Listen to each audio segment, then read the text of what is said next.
Fala pessoal, tudo bom com vocês? Então, hoje a gente vai falar um pouco aqui sobre cirurgias bariátricas, né? É um tema que eu não tive assim muito na faculdade, mas estou estudando porque no internato a gente tem esse tema como questão de prova e no Revalida também pode ser que caia, enfim, então é uma coisa que eu tenho visto, tá bom? E hoje eu vim falar um pouquinho para vocês sobre isso. Então, aquele mesmo esquema de sempre, uma revisão assim, mais focada nas partes mais importantes, né? E mais rapidinha para a gente conseguir pegar esse tema mais rápido e partir para as revisões, beleza? Antes de começar o vídeo, não se esqueça de se inscrever no canal, de deixar um like aí e também quero te convidar para fazer parte do nosso clube de membros. Esse é o resumo dessa aula, né? O resumo por onde eu estudei para essa aula e resumo de muitas outras aulas que eu fiz e que eu peguei de amigos que eu uso para estar estudando. Tá lá dentro do nosso clube de membros, então se vocês querem ter acesso, querem estar estudando também e querem estar tendo acesso à minha rotina de estudos, como que eu estou fazendo minha preparação para a Revalida, convido vocês a estar entrando lá, beleza? Espero vocês lá dentro. Então vamos lá. As cirurgias bariátricas, né?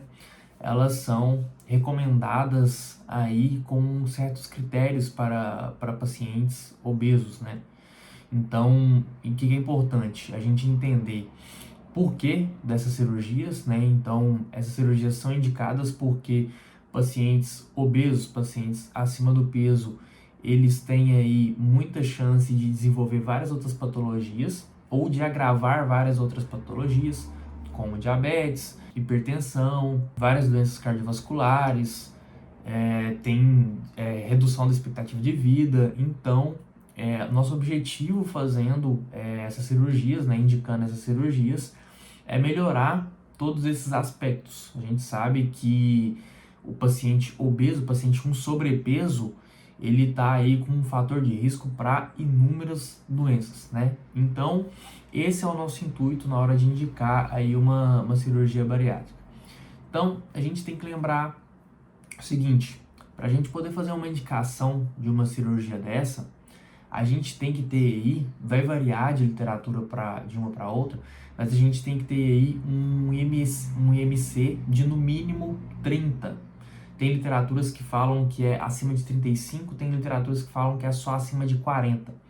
Mas, lembrando, se a gente tem um IMC de 30, a gente já tem um paciente aí que tem obesidade, né? A gente tem o IMC lá até de 18,5 até 24,9 é normal, eutrófico. Depois de 25 a 29,9, aí a gente já tem sobrepeso. Acima disso a gente tem obesidade grau 1, 2, 3, obesidade mórbida. Então, o paciente ele tem que ser um paciente obeso de acordo com o IMC para a gente estar recomendando aí essa cirurgia. Ele tem que ter tentado fazer um tratamento clínico, então lá no tratamento clínico você vai tentar fazer mudança da dieta, né, dos hábitos alimentares, implementar exercícios físicos e várias outras coisas, e aí você vai tentar, né, por meio clínico, tentar mudar essa situação do paciente. Se o paciente tentou fazer isso por 2 anos e não conseguiu, já é mais um critério. Então ele tem que ter lá o critério do IMC, ele tem que ter esse critério de ter tentado tratar clinicamente e não ter funcionado. Ele tem que ser um paciente entre 18 e 65 anos. Pacientes mais jovens até pode fazer, de 16 a 18 anos, com o consentimento dos pais, né? Mas ele tem que ter todos esses critérios para a gente estar indicando essa cirurgia.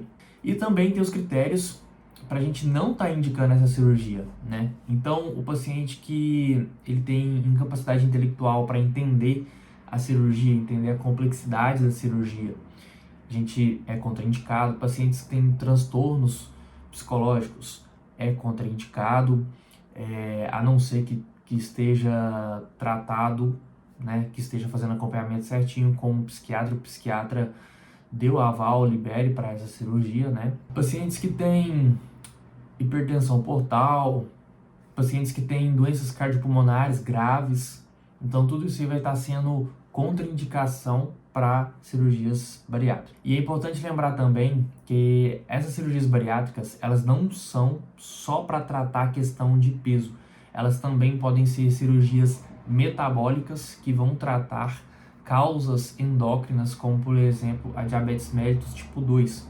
Então, essas cirurgias podem beneficiar os pacientes que têm diabetes mellitus tipo 2. E aí a gente vai ver um pouco sobre hormônio para a gente entender essa parte. Então, tem alguns hormônios aí que vão influenciar nessa parte.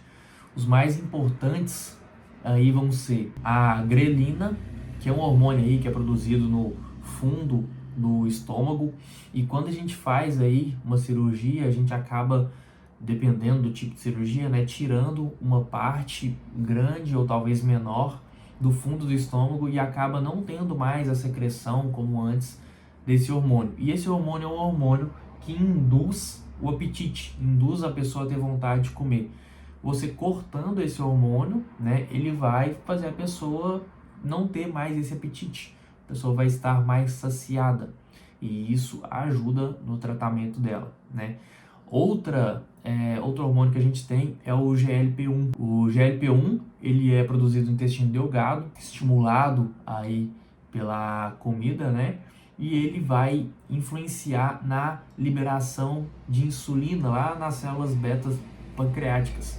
Então, esse hormônio, quando a gente tem uma cirurgia bariátrica, ele é mais estimulado, ele age mais nessas células e melhora a questão da insulina, ajudando os pacientes que têm diabetes mellitus tipo 2.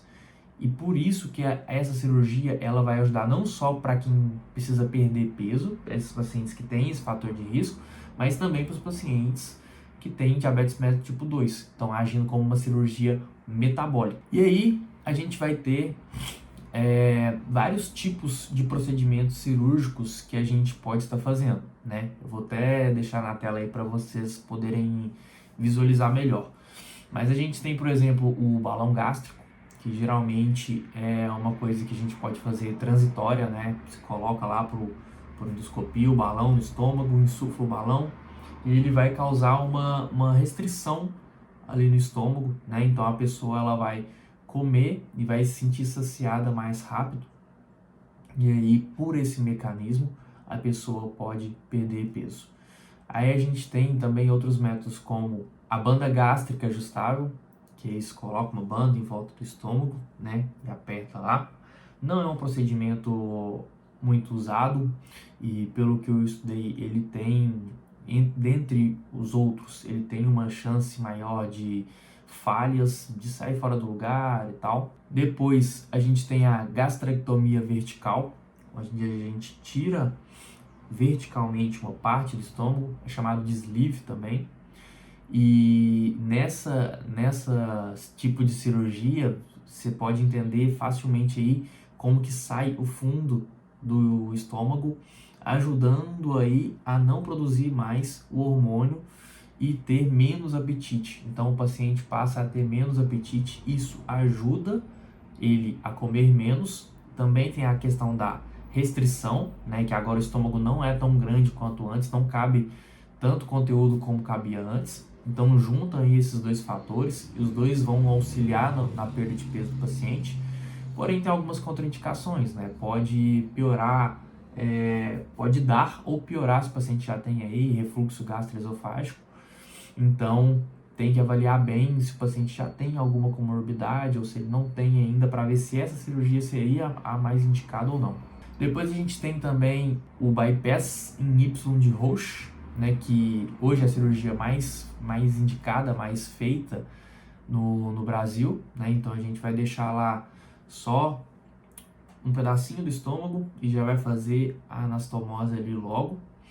E essa cirurgia é a mais indicada para os pacientes diabéticos, para os pacientes que já têm refluxo gastroesofágico, tá bom? E aí a gente tem as duas outras, que é a de Scopinaro e a de switch duodenal. As duas são bem parecidas, só vai mudar um pouco ali a técnica, vocês podem ver aí na imagem.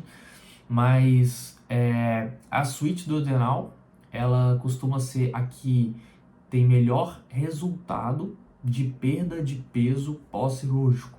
Em estudos viram que ela é a que mais reduz a quantidade de peso, com alguns contras, é claro. Ela pode dar mais mais diarreia, né, por ela não ter o processamento adequado do alimento, mas em pacientes super obesos, por exemplo, grau 3 para cima, essa cirurgia pode ser pode ter um benefício melhor do que outras cirurgias, enquanto você vai controlando ali os fatores que vão desencadear depois, né? Além de diarreia, a gente pode ter déficit de vitaminas, dentre outras coisas aí. E vale lembrar, claro, né, que como todas as cirurgias, essas cirurgias também podem ter outras complicações, pode ter descendência de sutura e tem outras complicações mais graves. Então, 1% dessas complicações pode ser TEP, né, que pode levar o paciente a óbito.